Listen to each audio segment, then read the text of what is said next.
부활하셨습니다 하고 옆에 분들과 인사하겠습니다. 예수님 부활하셨습니다. 예수님 부활하셨습니다. 예수님 부활하셨습니다. 자, 기도하겠습니다. 부활의 소망 되신 주님, 은혜 자리로 이끄시니 감사합니다. 항상 더 주님 바라보게 하시고 우리가 아버지께서 허락하신 은혜 가운데 새해 먹고 말씀이 심령 가운데 새겨져서 또 앞으로의 삶이 주의 은혜 가운데 기쁘고 소망함이 넘치는 귀한 삶이 될 수 있도록 은혜로 날마다 임하여 주옵소서. 부활 소망이 회복되고 창조주 하나님을 바라볼 수 있는 귀한 시간 되게 없어서 예수님의 이름으로 기도드립니다. 아멘.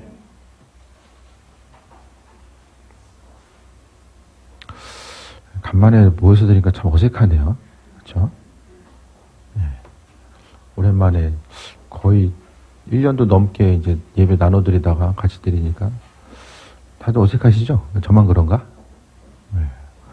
어쨌든 좀 다들 이제 일상을 준비하고 회복함에 있어서 또 새 힘 얻으시고요.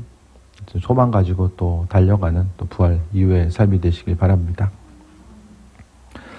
예수님의 부활, 이 성경에서 보면 이 수많은 기적과 능력들이 있는데요. 수많은 기적과 능력들은 하나님만이 하실 수 있는 일들이죠. 그러니까 우리가 말씀을 통해 전달된 이것이 뭐 기적이든 어떤 다른 것이든지 간에 우리의 생각과 관점으로 모든 것이 다 이해되어지면 우리가 하나님하고 이제 같은 레벨에 있는 거예요. 다 내 생각과 관점 가운데 이해가 되면. 근데 신앙에 있어서 예수님은요, 이 말씀에 대해서 이해하라라고 말씀하지 아니하셨고 믿으라고 말씀하셨거든요. 그러니까 이성적으로 이게 파고 들어봤자 이것에 대해서 믿을 수 있는 그 믿음의 영역이지, 이 성경에 나와 있는 기적은 특히 이제 대표적인 기적이 이제 부활이잖아요. 이 부활 사건도 우리의 논리적인 사고를 통해서 접근하고 받아들일 수 있는 영역이 아니라는 거예요.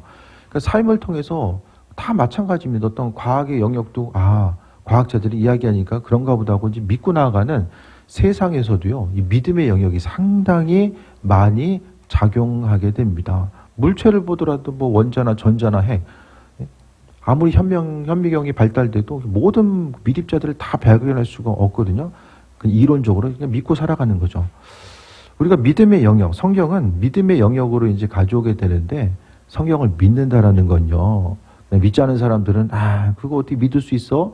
이렇게 이제 스스로 생각하겠지만, 성경에 대해서 정말 삶의 모습, 그러니까 세상이 돌아간 이치라든지 어떤 과학적인 것도 그렇고, 겸손하면 내가 모든 것을 다 알 수 없고 또 세상의 모든 지식을 내가 다 흡수할 수 없음에 대해서 알고 있고 인식하는 사람들은 항상 겸손함으로 또 나아가고, 이 말씀에 대해서도 창조주 하나님의 일을 피조물인 내가 모든 것을 다 이해하고 또 그 안에서 이제 받아들일 수 있는 것 자체, 그것보다는 많은 부분이 대부분에 있어서 성경 말씀은 믿음의 영역으로 인식되어서 나아가야 됩니다.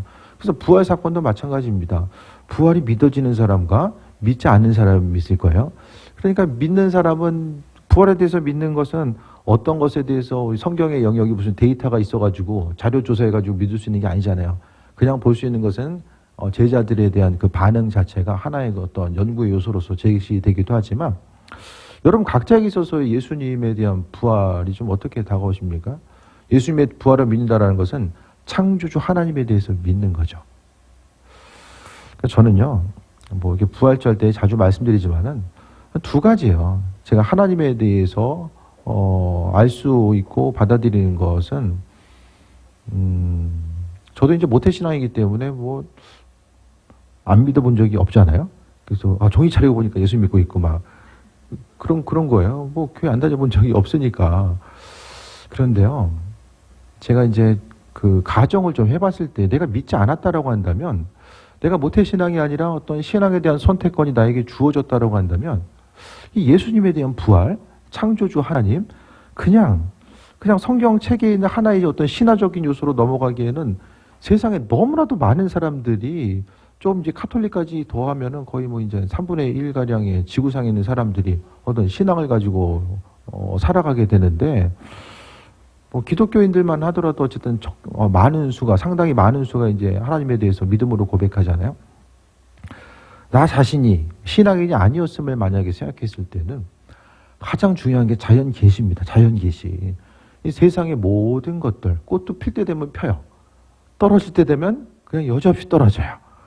계절의 변화, 우주 만물의 그 상황들, 변화되는 이 모든 것들, 또 인체의 신비, 또 그러니까 생각할 수 있는 모든 것, 때로는 이렇게 하루살이 같은 거 보면 그런 생각 안 드세요? 아, 저렇게 조그만데 어떻게 이제 스스로 움직일 수 있을까? 어떻게 심지어 날기까지 하잖아요? 그러니까 우리가 그냥 생각하고 마땅하게 여겼었던 이 자연 온 우주 만물은요, 사실 하나님의 살아계심과 그 창조적인 능력을 우리에게 비춰주고 계세요.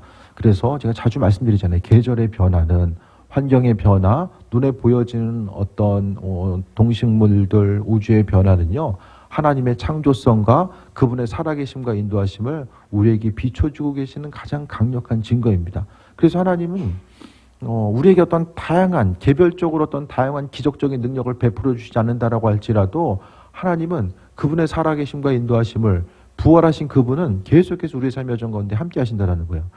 또 한 가지가 어쨌든 가장 결정적인 것은 내가 나 자신이 믿고 있다라는 거. 나 자신이 믿고 있다라는 거예요. 그 주변 사람들의 평가도 그렇고요. 어쨌든 뭐 친구들이라든지 뭐 주변 사람들의 평가라든지 뭐 저 자신을 보기에도 어떤 그 다른 부분보다도 좀 이성적인 부분과 논리적인 부분이 상당히 강하게 나타납니다. 제가 어떤 일을 준비하고 계획하는 것들, 또 결심하고 나아가는 과정 가운데 분석하는 것도 어떤 그 성향 자체가 좀 이성적인 사고와 성향이 상당히 좀 강한 편이거든요. 그런데 그럼에도 불구하고 나 자신이 지금 믿고 있다라는 거. 이 목회로서, 목회를 뭐 누가 시켜서 하는 것도 아니고 또 하나님께서 맡겨준 소명 가운데 그 소명을 어쨌든 응답했기 때문에 이제 목회 자리에 지금 있는 거잖아요.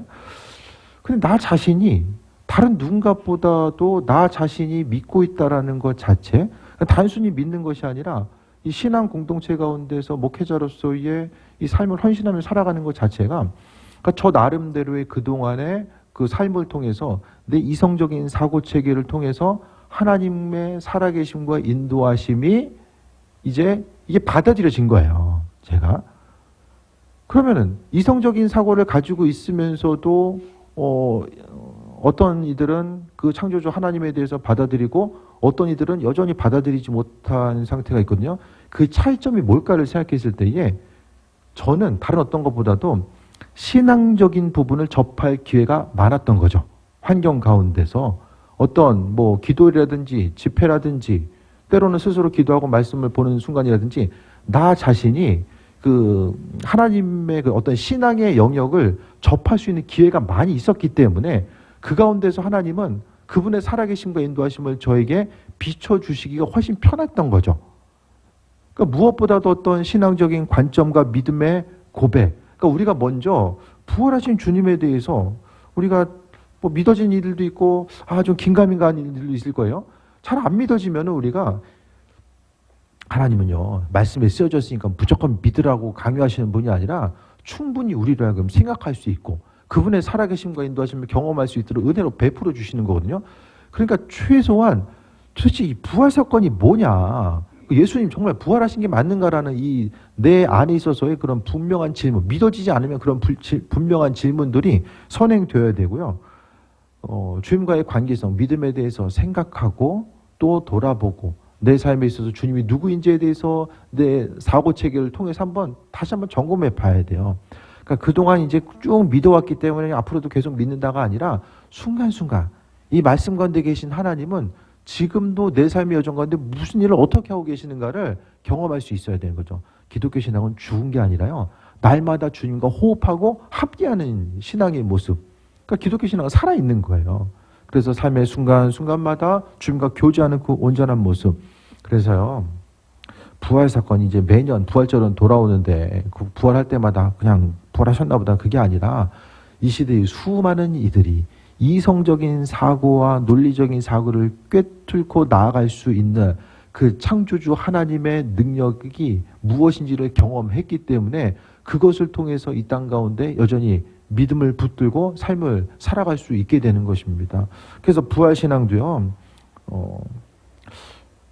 죽은 자가 살아난 거, 예수님이 죽었다가 살아나신 거, 하나님이 그 죽은 이를 살리지 못하는 그런 부분을 우리가 창조주 하나님으로서 받아들일 수 있습니까? 역으로 생각했을 때에 하나님이 성경 가운데서 내가 이성적으로 가능한 부분들, 이런 부분 할 수 있고, 이건 좀 불가능하겠는데, 불가능한 일이 있는 그 하나님이 창조주 하나님으로서 우리가 받아들일 수 있습니까? 할 만하면 하고, 하기 힘든 건 못하고, 하나님하고 우리랑 다른 게 무엇입니까? 창조주 하나님은요, 사람의 능력과는 비교할 수 없는 그분의 능력과 그 예비하심이 있기 때문에 우리가 그분을 신뢰하고 또 앞으로 나아가는 거죠. 그리스도의 부활, 고린도 교회를 향해서요, 사도 바울은 예수님의 부활이 없으면 19절에 보면 우리가 세상에서 가장 불쌍한 사람이다라고 말씀합니다. 15장 2절 봅니다. 너희가 만일 내가 전한 그 말을 굳게 지키고 헛되이 믿지 아니하면 그로 말미암아 구원을 받으리라. 헛되이 믿지 아니하면 구원을 받는다라고 하는데요. 그 구원에 있어서의 그 믿는 대상 자체가 무엇인가? 헛되이 믿지 않으면 구원받는다라고 이야기하면서 그 믿음의 대상을 예수님의 부활 사건으로 가지고 오게 됩니다. 이 부활을요, 예수님의 제자들은 처음에 믿었습니까? 예수님이 부활하신다라고 제자들에게 십자가의 고난과 부활을 말씀하셨을 때에 제자들이 믿었습니까? 안 믿었어요. 부활하신 예수님의 실제적으로 만나기 전까지는 제자들은 믿지 못했습니다. 예수님도 우리의 인간적인 연약함을 아세요. 우리의 인간적인 연약함을 아시기 때문에 제자들에게 나타나셨던 그 하나님, 그 예수님께서 지금 이 시대 가운데서도 여러 모양으로 하나님은 그분의 살아계심을 우리에게 비춰주시고 또 이 시간도 부활하셔서 나와 함께 하신다라는 것을 날마다 깨달을 수 있도록 은혜 베풀어 주시는 거예요. 근데 중요한 건요, 우리가 먼저 예수님께서는 손을 내밀고 계시는데 우리도 역시 손을 내밀어서 그분의 손을 잡아야 돼요. 그분의 손을 잡는 게 뭐냐면 알고자 하는 거예요. 알고자. 물론 사람들 가운데서 하나님이 어떤 그냥 나는 하나님 찾지도 않았음에도 불구하고 그냥 드라마틱한 그런 모습으로 다가오셔서 만나주신 경우도 있는데요. 대부분 경우에서 하나님에 대해서 내 안에 아무리 계시다라고 해도 내가 그분에 대해서 알려고 하지 않고 내 안에 계신 주님에 대해서 인식하지 않고 살아가면 세상 가운데서 우리가 얼마나 많은 부분 마음과 생각을 빼앗기면서 살아갑니까? 그렇게 하다 보면은 하나님의 살아계심이 내 안에 풍성하게 있음에도 불구하고 그 부분을 내가 인정하지 않고 의식하지 않기 때문에 온전하게 앞으로 나아가면서 그분을 바라볼 수 없다라는 거예요. 예수님은 누구십니까? 3절부터 보면은 성경대로 그리스도께서 우리 죄를 위해 죽으시고 성경대로 살아나시고 5절 보면은 게바에게 보이시고 12제자와 심지어 6절에 500여 형제에게 일시에 보이셨다라고 합니다. 그러니까 500명의 사람들이 일시에 나타나신 거예요. 예수님. 그래서 새벽 시간에도 잠시 말씀드렸던 것처럼 성경은 아주 이제 예수님 그 부활하시고 나서 아주 시간 자체가 40년 이상 이제 시간이 흐르게 되거든요. 그 오랜 시간이 지나가는 동안 교회 공동체는 모여서 뭘 했습니까?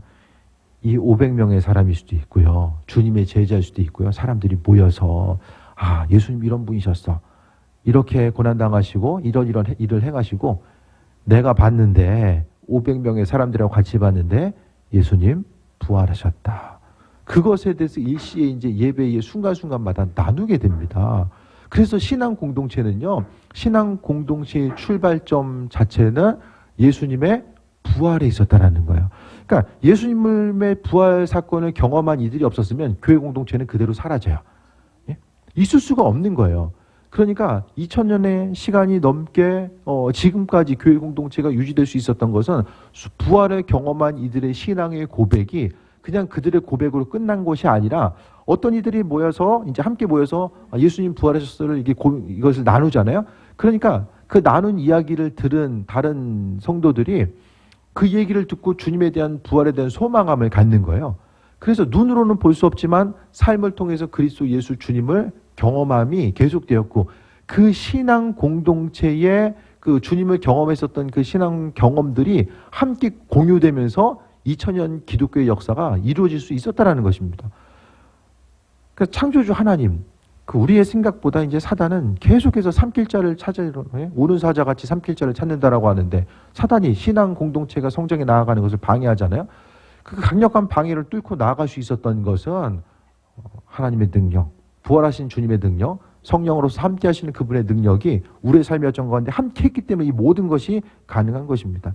그래서 우리가 잊지 말아야 될 것은 오늘 본문 가운데 500의 형제에게 일시에 보이셨고, 그러면서 지금까지 대다수는 살아있고, 고린도전서를 쓸 때 당시의 대다수는 살아있는 거예요. 그래서 언젠가 한번 제가 말씀드렸죠. 고린도전서는요, 이거 거짓말하면 안 돼요. 특히 왜 그렇습니까? 고린도 교인들에게 사도 바울이 지금 입장 자체가 바울이 이게 사도냐? 그가 왜 사도냐라는 그 사도성에 대해서 의심받고 있었기 때문에 하나라도 이제 그 팩트와는 사실과는 다른 부분이 나타나면 그는 사도성에 있어서 아주 심각한 문제를 맞이할 수밖에 없습니다. 당할 수밖에 없는 거죠. 그래서 다른 서신도 마찬가지지만은 특히 이제 고린도서 가운데서 사도 바울은 자신이 보고 듣고 다른 사람의 얘기 들어가지고 이렇대더라 하는 것을 적을 수가 없는 거예요. 나름대로 검증 작업을 거친 것 자체를 말씀을 통해서 기록할 수밖에 없었던 거죠. 만약에 여기서 뭐 500명이 아니라 뭐 100명, 200명일 수도 있잖아요. 근데 그와 같은 얘기를 할 수가 없는 거예요. 바울 사도에게 있어서. 분명히 그래서 500명으로 보고요. 그 안에서 다수는 살아있다라고, 대다수는 살아있고 어떤 사람은 잠들었다라고 지금 성경을 통해서 분명하게 기록해 있습니다. 그러면서 가장 결정적인 증거가 뭐죠? 사도 바울에게서 자신이 만났잖아요. 자신이 그리스도 예수 주님을 만난 것에 대해서 이야기합니다. 그래서요, 그 어쨌든 이제 신앙생활하면서 부활하신 주님에 대해서 경험이 있어야지만이 말씀 자체를 통해서요, 말씀 그대로 그냥 스폰지가 물 흡수하는 것처럼 그대로 흡수하면서 나아가는 일도 있어요. 그게 정말로 귀한 신앙이거든요. 그런데 수많은 이들이요, 스스로 어떤 믿음에 대해서 경험하는 신앙이 없으면 환난과 풍파가 다가왔을 때 이게 견디지 못합니다. 나 자신이 긴가민가한데 세상 어려움이 있을 때 세상 환경은요 점점 더 신앙생활하기 힘든 환경으로 빠져들 수밖에 없어요. 쉽고 편안한 것이 아니라 우리가 복음서를 통해서 볼 수 있는 것처럼 믿음 생활은 점점 더 힘들고 어렵게 환경 자체는 바뀔 수밖에 없거든요. 그렇다라고 한다면 우리가 삶을 살아가면서 주님의 부활하심에 대해서 경험하고 그 부활하신 주님은 어디서 무엇을 하고 있을까? 여러 가지는 어떤 은사적인 경험도 있을 것이고 내가 작은 것 구했을 때 하나님께서 정말 뜻하지 않은 방법으로 하나님의 방법으로 해결하시고 은혜로 함께 하시는 그런 부분들도 있을 것이고 그러니까 우리가 지금까지 믿고 있다라는 건요. 크고 작은 주님을 경험한 신앙 간증들이 이 죽다 살아난 건 아니라고 할지라도 크고 작은 신앙 간증들이 있기 때문에 우리가 여전히 주님을 신뢰하면서 그 자리를 지키고 있는 거예요. 그러니까 마지막까지 믿음 지키고 나아감이 있어서 부활신앙 자체가 너무나도 중요한 거죠. 10절 봅니다. 그러나 내가 나된 것은 하나님의 은혜로 된 것이니 내게 주신 그의 은혜가 헛되지 아니하여 내가 모든 사도보다 더 많이 수고했으나 내가 한 것이 아니요 오직 나와 함께 하신 하나님의 은혜다. 그러니까 결국 성경에 있어서의 핵심은 우리의 어떤 노력과 의지를 통해 구원받는 것이 아니라 하나님의 은혜를 통해서 구원받는 거잖아요. 그러니까 믿음의 영역도요. 믿을 수 있는 것도 나는 그냥 주님에 대해서 조금 더 알려고 하는 그런 의지만 좀 보이면은 하나님께서 은혜를 베풀어 주셔서 그분의 살아계심과 인도하심 우리에게 계속해서 알려주신다라는 거예요.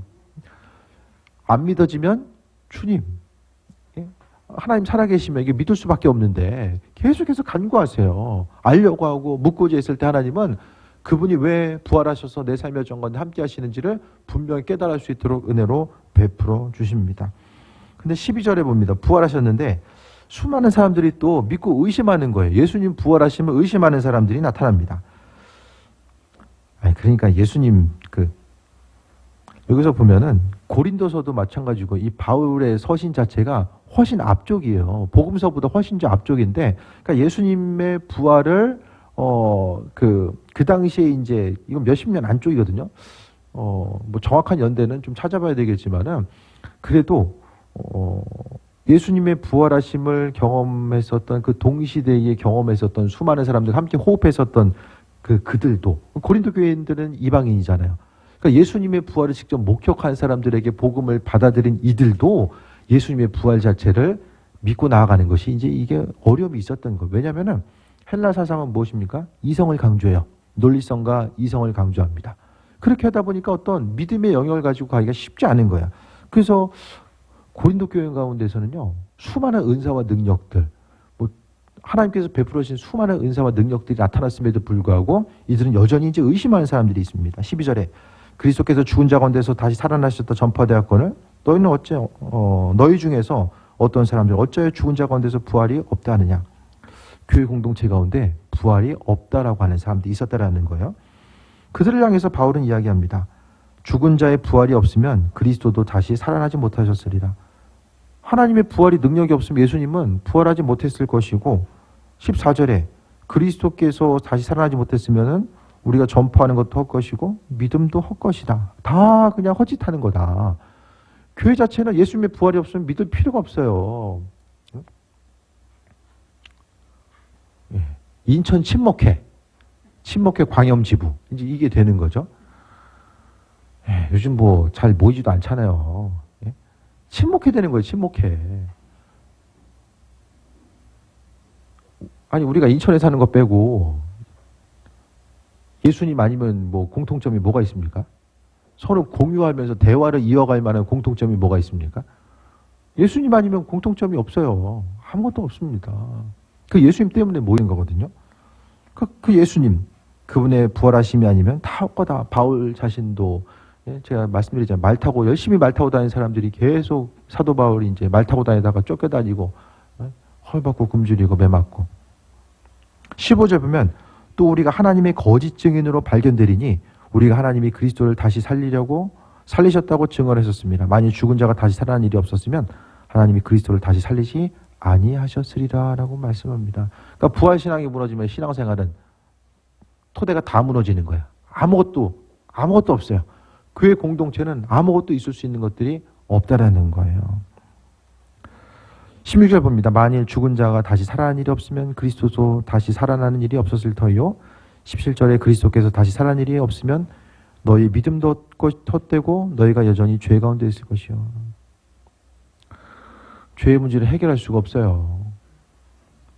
결정적으로 예수님 아니면 죄의 문제가 해결될 수가 없어요. 그러면은 죄의 문제를 해결해야 되는 것이 천국과 지옥이 있기 때문인데 여러분 어떠세요? 천국과 지옥이 없고 그냥 인생 살다가 한 세상 살다가 그냥 끝이면 다 끝이다.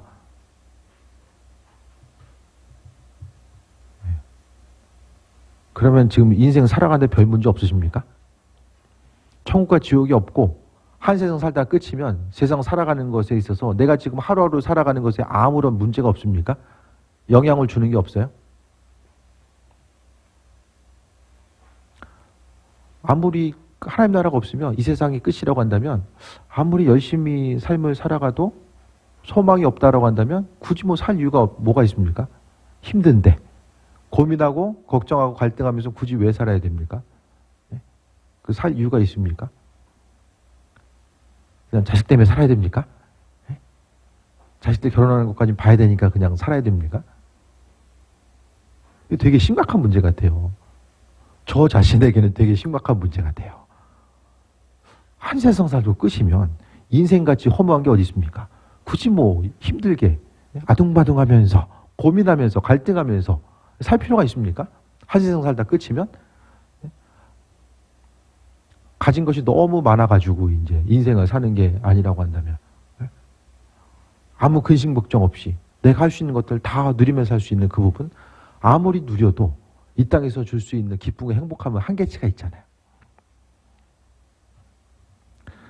하나님 나라가 있고 문제는 죄의 문제를 해결 안 하면 그분 나라에 들어갈 수가 없다는 것이고 하나님 나라에 들어갈 수 있는 핵심적인 것은 부활신앙과 그 부활하신 주님에 대해서 믿음으로 받아들이고 삶을 살아가는 것 자체가 우리의 삶에 있어서 아주 중요한 부분, 핵심적인 요소가 되기 때문에 예수님이 내 인생 가운데 여전히 필요한 이유입니다. 18절 봅니다. 또한 그리스도 안에서 잠자는 자도 망하였으리니 예수님 믿고 이제 소천한 죽은 사람도 있을 거 아니에요? 그들도 다 망한 존재다. 아니 예수님 살아계심에 대해서 받아들이고 부활하신 줄 믿고 자신의 생명을 내어놓고 그 로마의 박해 가운데서도 간헐적인 박해가 계속되는 수백 년 계속돼요. 로마의 박해가 한순간 한 100년 고통받다가 이제 그 다음에 없어지면 되는데 황제 따라서 어느 순간은 그냥 자유에 있다가 어느 순간에는 또 박해받다가 이게 반복해서 계속되다 보니까 아주 정말 믿음을 가지고 살아가는 것이 어려운 상황이 계속되었던 거죠. 근데 그들을 향해서 예수님의 부활이 없으면 신앙생활하다 죽은 자들이 누구냐? 그들 다 망한 거야. 바울사도가 이야기하는 거 망한 사람들이야. 부활 없으면 그렇게 이야기합니다. 마지막 19절 다시 한번 봅니다. 만일 그리스도 안에서 우리가 바라는 것이 다만 이 세상에서의 삶뿐이면 그냥 예수님께 바라는 것이 이 세상 잘 먹고 잘 살고 이 땅에서 조금 더 살아가고 조금 더 평안을 누리는 그것이 전부 다라면 모든 사람 가운데 우리가 더욱 불쌍한 자다. 보이는 것만 바라보면서 살아가는 삶을 살아가게 되면 우리가 가장 불쌍한 자다 이야기합니다. 어떠십니까? 신앙생활하면서 우리의 소망함이, 우리의 종착점이 여기에 있습니까? 아니면 하나님 나라를 바라보고 있습니까? 이 단순하지만 가장 강력한 질문이거든요. 우리의 시선은 계속 우리의 마지막 자리, 세상 무덤을 향해서 거기에 시선을 두고 있습니까? 아니면 하나님 나라에 대한 그 종착점을 바라보면서 내 인생을 설계하고 또 새해 먹고 달려가고 있습니까? 믿을만 해서 믿는 게 아니라요. 주님께서 은혜를 베풀어 주셨기 때문에 성령의 능력은요. 사람이 이성적인 경험과 사고의 능력을 꿰뚫고 나아갈 수 있는 강력함이 있어요. 예? 그게 아니면은 뭐 그냥 믿기 좋아하고 예? 사람이 믿을만 해서 믿는 사람이 얼마나 됩니까? 예? 하나님의 그 능력, 그 예비하심이 있기 때문에 우리가 지금 믿음으로 살아가고 있고 예? 우리가 지금 뭐 하기 위해서 모였습니까? 2000년 전에 돌아가신 분 부활하셨다고 지금 기념식 하라고 우리가 모인 거잖아요. 지금 쉽게 이야기하면 2000년 전에 가신 분 예? 들어본 적은 있지만 본 적이 없는 분 그분을 위해서 지금 그분을 기억하기 위해서 우리가 모였잖아요. 이게 이성적인 생각으로 가능한 것인가? 다시 한번 좀 스스로에게 질문해 보시고 그 가능하지 않는 일을 내가 지금 하고 있다라고 한다면 내 의지와 내 능력인가? 아니면 그 일들을 가능하기 위해서 주님께서는 어떤 일을 내 인생 가운데 지금까지 행해 오셨는가? 이런 부분들을 다시 한번 점검해 보세요. 우리가 지금 뭐 어리숙하고 잘 믿는 성격이라서 잘 믿는 성격이면 하도 보이스피싱이 이제 강력하게 지금 핸드폰까지 이제 다 침투해 있어가지고 믿기 좋아하는 성향은 세상 살아남기 힘들잖아요. 사람들의 생각 자체가 점점 더 의심하고 옆에 있는 사람까지라도 의심하고 살아갈 수밖에 없는 이 사회 분위기 가운데서 우리가 믿음을 가지고 믿음으로 주님 바라보며 살아갈 수 있다는 것 자체가 은혜입니다. 이 말씀 정리합니다. 하루하루의 삶의 여정 가운데 주님께 한 번 더 질문하시고 말씀을 통해서 살아계신 하나님, 수많은 사람들이 경험했다라고 하나님은 내 인생 가운데서도 역시 경험하기 원합니다. 그것에 대해서 다시 한번 소망감 가지고 달려가시고요. 그 하나님의 예비하심과 인도하심 가운데 삶을 살아가는 거 시간 금방 가잖아요. 금방 지나가잖아요. 이 빠르게 지나가는 시간 가운데서 더욱더 세상 빠르게 지나가는 시간에 대해서 아쉬워할 것이 아니라 하나님 나라에 대한 소망함을 가지고 나아가고 예수님 때문에 죽은 자를 살리신 하나님의 능력이 날마다 우리의 삶의 여정 가운데 함께하고 그 부활신앙과 소망을 가지고 살아갈 때에 어제보다는 그래도 조금 더 기쁨과 소망함과 이 평안함 가지고 앞으로의 삶을 살게 될 줄 믿습니다. 더 주님 바라보시고 은혜 가운데 새해 먹고 달려가는 귀한 삶 되시기를 축원드립니다. 우리 본문의 말씀 또 기억하면서 또 적용점을 삼고 우리 잠시 또 기도하도록 하겠습니다.